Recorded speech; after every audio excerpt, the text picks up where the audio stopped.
जय श्री कृष्णा, राधे राधे। आप सभी का ब्रज दर्शन ब्लॉग्स में स्वागत करती हूँ। आशा करती हूँ आप सभी बहुत अच्छे होंगे। मित्रों, क्या आप जानते हैं कि वैशाख मास में किया गया एक छोटा सा छत्रदान भी किसी के जीवन का उद्धार कर सकता है। इस अध्याय में हम जानेंगे हेमकांत की वह अद्भुत कथा जिसमें केवल छत्रदान से ही उनका कल्याण हो गया। तो आइए श्रद्धा के साथ सुनते हैं वैशाख महात्म अध्याय 3 का यह पुण्यदायक कथा। तो आप वीडियो में अंत तक बने रहिए। नारद जी कहते हैं, एक समय विदयराज जनक के घर दोपहर के समय श्रुतदेव नाम से विख्यात एक श्रेष्ठ मुनि पधारे, जो वेदों के ज्ञाता थे। उन्हें देखकर राजा बड़े उल्लास के साथ उठकर खड़े हो गए और मधुपर्क आदि सामग्रियों से उनकी विधि पूर्वक पूजन करके राजा ने उनके चरणोदक को अपने मस्तक पर धारण किया। इस प्रकार स्वागत सत्कार के पश्चात जब वे आसन पर विराजमान हुए, तब विदुर राजा ने प्रश्न के अनुसार वैशाख मास के महात्म का वर्णन करते हुए वे इस प्रकार बोले। ऋतुदेव ने कहा, राजन, जो लोग वैशाख मास में धूप से संतप्त होने वाले महात्मा पुरुषों के ऊपर छाता लगाते हैं, उन्हें अनंत पुण्य की प्राप्ति होती है। इस विषय में एक प्राचीन इतिहास का उदाहरण दिया करते हैं। पहले वंग देश में हेमकांत नाम से विख्यात एक राजा हो गए थे। वे कुशकेतु के पुत्र, परम बुद्धिमान और शास्त्रधारियों में श्रेष्ठ थे। एक दिन वे शिकार खेलने में आसक्त होकर एक गहन वन में जा घुसे। वहाँ उन अनेक प्रकार के मृग और वारा आदि जंतुओं को मारकर जब वे बहुत थक गए, तब दोपहर के समय मुनियों के आश्रम पर आए। उस समय आश्रम पर उत्तम व्रत का पालन करने वाले शरतरुचि नाम वाले ऋषि समाधि लगाए बैठे थे, जिन्हें बाहर के कार्यों का कुछ भी भाव नहीं था। उन्हें इस तरह से निश्चल बैठे देख राजा को बड़ा क्रोध हुआ और उन्होंने उन महात्माओं को मार डालने का निश्चय किया। तब उन ऋषियों के 10,000 शिष्यों ने राजा को मना करते हुए कहा, ओ खोटी बुद्धि वाले नरेश, हमारे गुरु लोग इस समय समाधि में स्थित हैं। बाहर कहाँ क्या हो रहा है उनको ये नहीं पता, ये नहीं जानते, इसलिए इन पर तुम्हें क्रोध नहीं करना चाहिए। तब राजा ने क्रोध से एकदम निहाल होकर शिष्यों से कहा, द्विज कुमारों, मैं मार्ग से थका मांदा यहाँ आया हूँ, अतः तुम ही लोग मेरा आतिथ्य करोगे। राजा के ऐसा कहने पर वे शिष्य बोले, हम लोग भिक्षा मांगकर खाने वाले हैं। गुरुजनों ने हमें किसी के आतिथ्य के लिए आज्ञा नहीं दी है।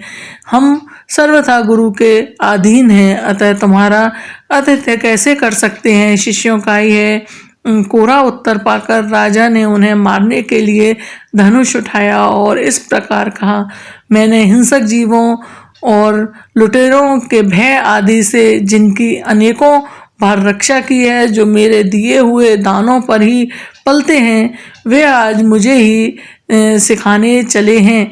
ये मुझे नहीं जानते, ये सभी कृतज्ञ और बड़े अभिमानी हैं। इन आततियों को मार डालने पर भी मुझे कोई दोष नहीं लगेगा। ऐसा कहकर वे कुपित हो धनुष से बाण छोड़ने लगे। बेचारे शिष्य आश्रम छोड़कर भाग गए। भागने पर भी हेमकांत ने उनका पीछा किया और 300 शिष्यों को मार गिराया। शिष्यों के भाग जाने पर आश्रम में कुछ सामग्री थी, उसे राजा के पापात्मा सैनिक लूट कर ले गए। राजा के अनुमोदक से ही उन्होंने वहां इच्छानुसार भोजन किया। तत्पश्चात दिन बीतते बीतते राजा सेना के साथ अपनी पुरी में आ गए। राजा कुशकेतु ने जब अपने पुत्र का यह अन्यायपूर्ण कार्य सुना, तब उसे राज्य करने के अयोग्य जानकर उसकी निंदा करते हुए उसे देश निकाला दे दिया।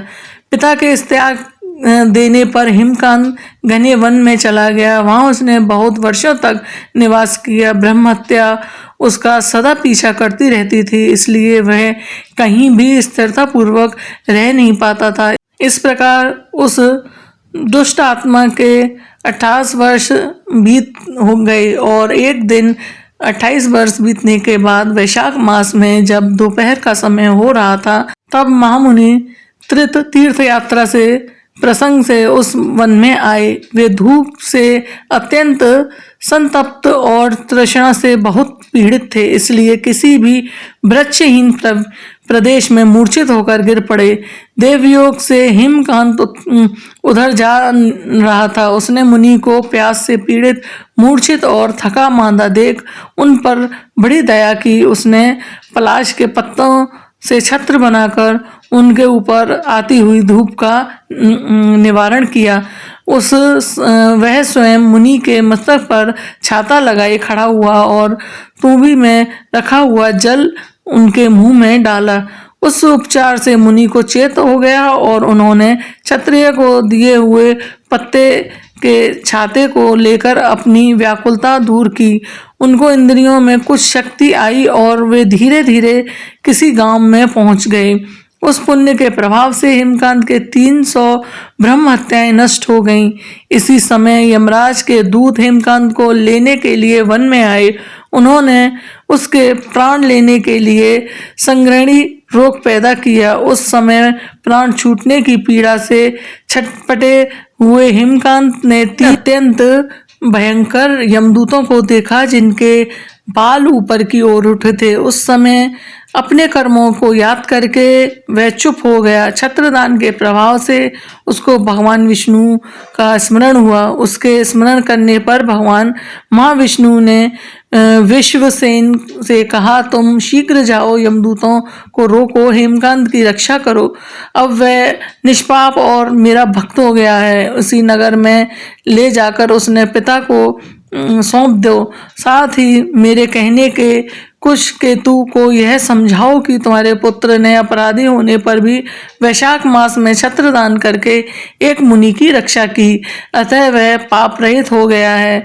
इस पुण्य के प्रभाव से वह मन और इंद्रियों को अपने वश में रखने वाला, दीर्घायु, शूरता और उदारता आदि गुणों से युक्त तथा हमारे समान गुणवान हो गया है। इसलिए अपने इस महाबली पुत्र को तुम राज्य का भार संभालने के लिए नियुक्त करो। भगवान विष्णु ने तुम्हें ऐसी ही आज्ञा दी है। इस प्रकार राजा को आदेश देकर हेमकांत को उनके अधीन करके यहाँ लौट जाओ। भगवान विष्णु का यह आदेश पाकर महाबली विश्वसेन ने हेमकांत के पास आकर यमदूतों को रोका और अपने कल्याण में हाथों से उनके सब अंगों को स्पर्श किया।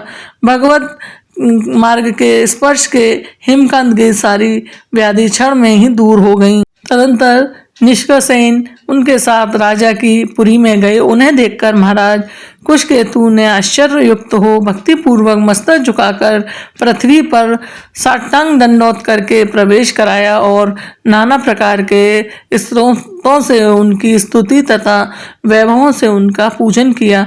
उसके बाद महाबली विश्वसेन ने वहां पर अत्यंत प्रसन्न होकर राजा को हेमकांत के विषय में भगवान विष्णु ने जो संदेश दिया था वह सब कहे सुनाया। उसे सुनकर कुशकेतु ने पुत्र को राज्य पर बिठा दिया और स्वयं विश्वसेन की आज्ञा लेकर उन्होंने पत्नी सहित वन को प्रस्थान किया। तदंतर महानता विश्वसेन हेमकांत से पूछकर और उनकी प्रशंसा करके श्वेतद्वीप में भगवान विष्णु के समीप चले गए। तब से राजा हेमकांत वैशाख मास में बताए हुए भगवान की प्रशंसा को बढ़ाने वाले शुभ धर्मों का प्रतिवर्ष पालन करने लगे। वे ब्राह्मण, भक्त, धर्मनिष्ठ, शांत, जितेंद्रिय, सब प्राणियों के प्रति दयालु और संपूर्ण यज्ञों की दीक्षा में स्थित रहकर सब प्रकार की संपदाओं से संपन्न हो गए। उन्होंने पुत्र, पौत्र आदि के साथ समस्त भोगों को उपभोग करके भगवान विष्णु का लोक प्राप्त किया। वैशाख सुख के साध्य अतियश पुण्य प्राप्त प्रदान करने वाला, पाप रूपी ईंधन और अग्नि की भांति जलने वाला, परम सुलभ तथा धर्म, अर्थ, काम और मोक्ष चारों पुरुषार्थों को देने वाला है। जय श्री हरि। मित्रों, इस कथा से हमें यह शिक्षा मिलती है कि वैशाख मास में किया गया छोटा सा दान भी अत्यंत फलदायी होता है। हेमकांत की तरह यदि हम भी श्रद्धा से छत्रदान करें तो भगवान की कृपा अवश्य प्राप्त होगी। यदि आपको ये कथा पसंद आई है तो वीडियो को लाइक करें, शेयर करें और चैनल ब्रज दर्शन ब्लॉग्स को सब्सक्राइब जरूर करें। जय श्री हरि।